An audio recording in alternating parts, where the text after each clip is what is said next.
Hello guys, कैसे हो आप सब। उम्मीद करता हूँ कि आप सब अच्छे और सही सलामत होंगे। The classic horror movie a quite place part 2 28 मई 2021 को थिएटर्स में रिलीज हो चुका है। कोविड पेंडेमिक के वजह से थिएटर्स बंद होने के कारण उनकी हालत बहुत ज्यादा खराब है और इस तरह का फिल्म अ क्वाइट प्लेस पार्ट 2 उनके लिए एक वैक्सीनेशन का काम किया है। भले ही ये हमारे इंडिया में रिलीज नहीं हुआ है थिएटर्स में, ये हमारे इंडिया में सिर्फ ऑनलाइन में आपको देखने को मिलेगा, लेकिन बाहर जिस जगह में कोविड पेंडेमिक बहुत कंट्रोल में आ चुका है उन जगहों में थिएटर्स में ये रिलीज हो चुका है। इस फिल्म को लगभग 1 साल के बाद रिलीज किया गया। आज मैं आपको बताऊंगा ये फिल्म कैसा बना है और इस फिल्म के फ्यूचर के बारे में। तो without wasting any more time, let's roll the intro. अगर आपने अभी तक मेरे इस चैनल को सब्सक्राइब नहीं किया तो प्लीज प्लीज प्लीज मेरे इस चैनल को सब्सक्राइब कर दीजिए और पास का जो घंटी का बटन है उसको भी दबा दीजिए ताकि नए वीडियोस के नोटिफिकेशन आपके पास जल्दी से जल्दी आ जाए।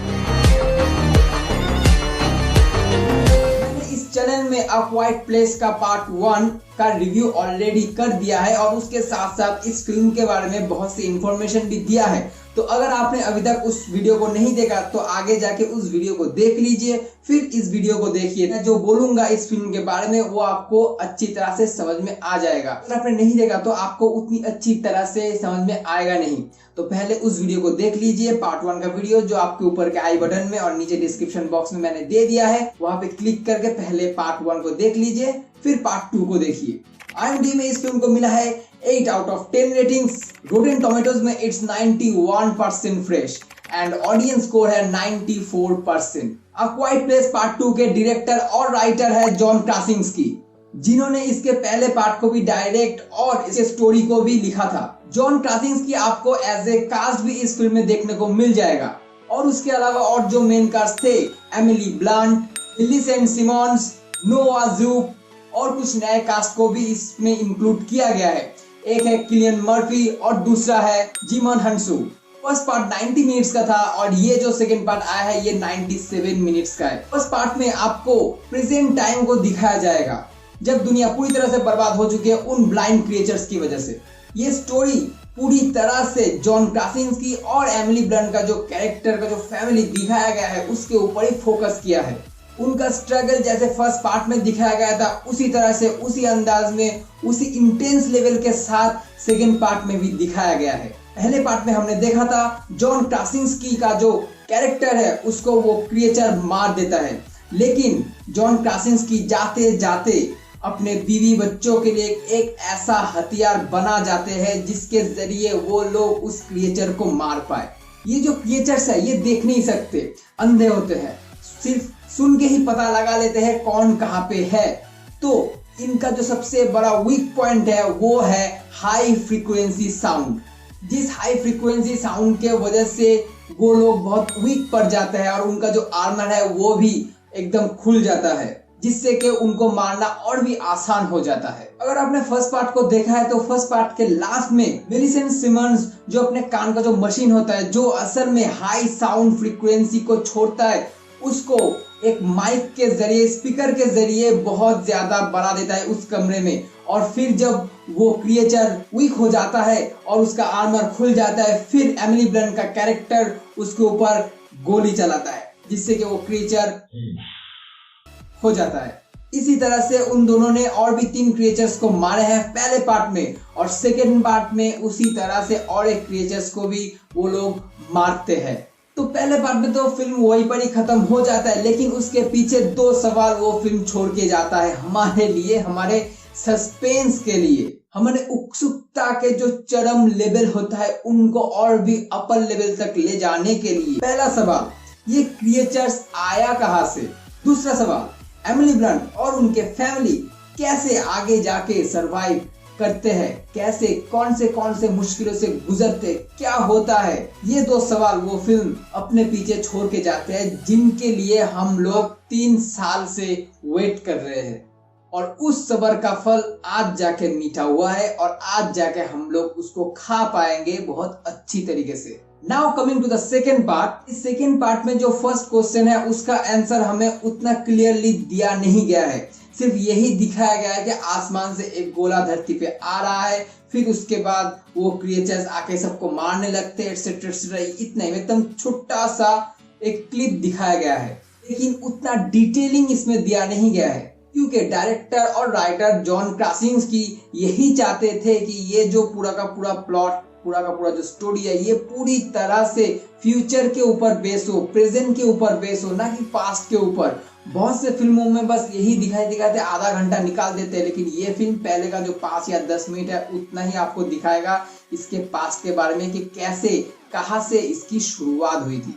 और उस पास्ट वाले सीन में आपको जॉन क्रासिंस्की जो कैरेक्टर है उनको दिखाया जाएगा।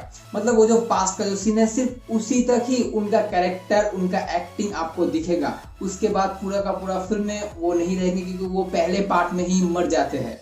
और उनकी इसी कमी को पूरा करने के लिए और एक बहुत बढ़िया टैलेंटेड एक्टर इस फिल्म में कास्ट किया गया है, किलियन मर्फी। उन्होंने इनके बाद यानी जॉन क्रासिंस्की के बाद उन्होंने पूरा का पूरा पलड़ा अपने सर पे ले लिया। लेकिन इसका मतलब ये नहीं कि एमिली ब्लंट और बाकी सारे कैरेक्टर जो इसमें है उन सब का काम उतना अच्छा नहीं है, ऐसा नहीं है। उन सब का काम भी बहुत अच्छा है। मेन जो फोकस उनके ऊपर ही तो किया गया है।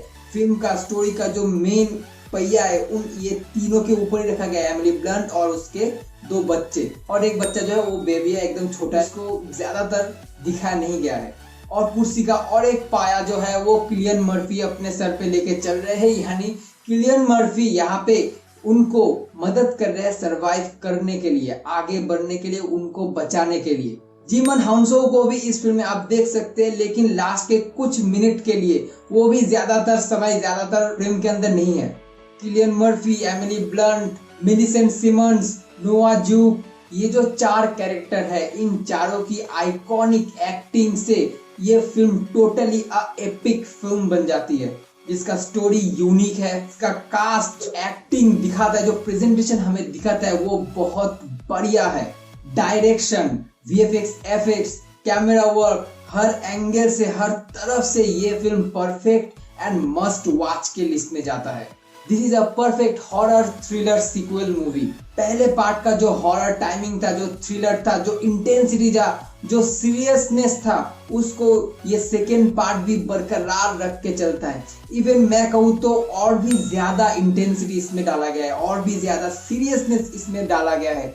अगर आप लोगों ने कंज्यूरिंग, इंसीडियस जैसे हॉरर फिल्म को देखा है तो आपको तो मालूम होगा कि हॉरर होता क्या है, लेकिन इसमें जो हॉरर जॉनरा जो है वो हमारे सामने कुछ अलग ढंग से पेश किया गया है।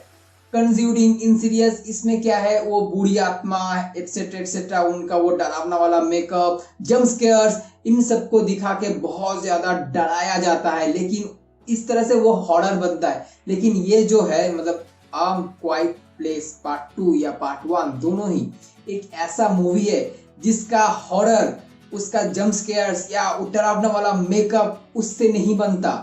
इसका जो हॉरर जॉनरा बनता है वो है इसका सीरियसनेस, इसका इंटेंसिटी लेवल। मतलब आपके रोंगटे खड़े हो जाएंगे, इतना सीरियस है इसके अंदर।